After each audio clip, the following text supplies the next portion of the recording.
Braxton Berrios finished wide receiver 57 last year, 46 receptions, 65 targets, 431 yards through the air, 2 touchdowns, 11.23 target share. Your thoughts on Braxton Berrios?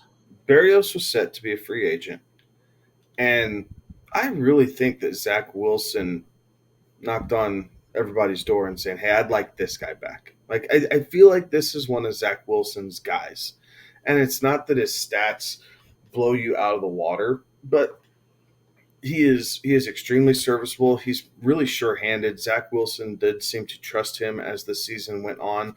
Part of it is because he was the one healthy receiver there for a while, as everyone around Yes. him was getting injured. But even as a free agent, he went down.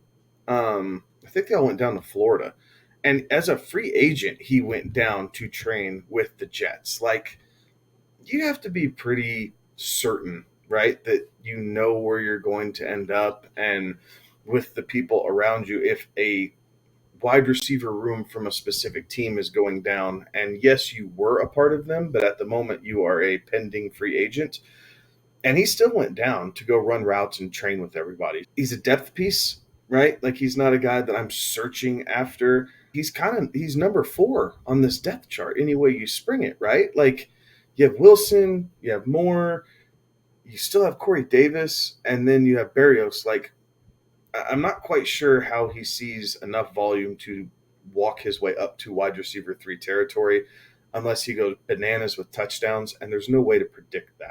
With Barrios last year, it was just the guy who was healthy, right? Like he was just the only option for a lot of that season. So what you take in his availability versus his actual ability, that was part of it. So um, y- yes, Kevin, he's very touchdown dependent. If the touchdowns are there, if the touchdowns creep up, then he becomes a better option. But I didn't think we'd ever say this, but the Jets receiving room is a little crowded here, and there's going to be a few mouths to feed. That how does Zach Wilson handle that with these options? I think he's not really somebody that I'm targeting. If he happens to fall to me at the right spot, then maybe. But beyond that, I think I'd probably look elsewhere. So yeah, I mean Braxton Berrios in most leagues is going to be an undrafted guy when it's all said and done, right? Like when it comes to redraft, he'll still be on the board when the board's done being picked on it. And yeah, I think this is one of those that they brought him back to be just kind of that depth piece, be more of a special teams type of guy. To Kevin's point, he has great hands. Did a pretty good job, returning some punts, returning kicks for them as well in the past. So I think that that's really going to be his role, is that special teams type of guy, and can fill in and be a depth piece for him.